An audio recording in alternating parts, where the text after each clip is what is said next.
Az eszterlánc ceremónia egy női ceremóniamesterekből álló csapat. Jelenleg 5-en vagyunk, de folyamatosan bővülünk, hiszen a fő területünk az a nemzetközi esküvőknek a világa, mert hogy 5-en összesen 8 nyelvet beszélünk.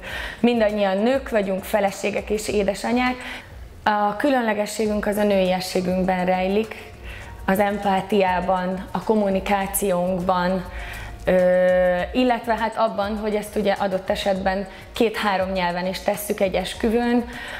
A nemzetközi esküvőknek az a különlegessége, hogy ott össze kell hoznunk a két násznépet, két különböző kultúrát adott esetben, és egyfajta hidat építeni az egymásnak ismeretlen emberek között is, hogy aztán utána egy emberként, egy csapatként ünnepeljék az ifjú párt. Ha egy pár úgy dönt, hogy ceremóniamestert választ az esküvőjére, akkor nagyon fontos az összhang a ceremóniamester és a pár között.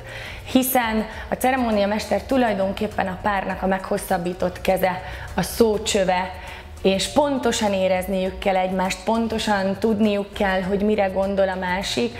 Úgyhogy mi mindig javaslunk a végleges döntés előtt egy személyes találkozót azért, hogy egy hullámhosszra tudjunk kerülni, hogy a pár is érezze, hogy valóban mi vagyunk azok, akiket el tudnak képzelni az esküvőjükön, hogy képviseljék őket.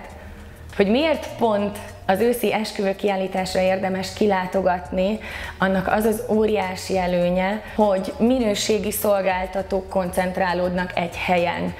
Nem kell böngészni az interneten, hanem tulajdonképpen egy nap alatt az esküvői szolgáltatók teljes palettáját megismerheti, személyesen találkozhatnak velük, beszélgethetnek velük, árajánlatokat kérhetnek a párok, és hogy ősszel a szolgáltatók nagy részének még van a következő szezonra szabad kapacitása. Találkozzunk az őszi esküvőkiállításon!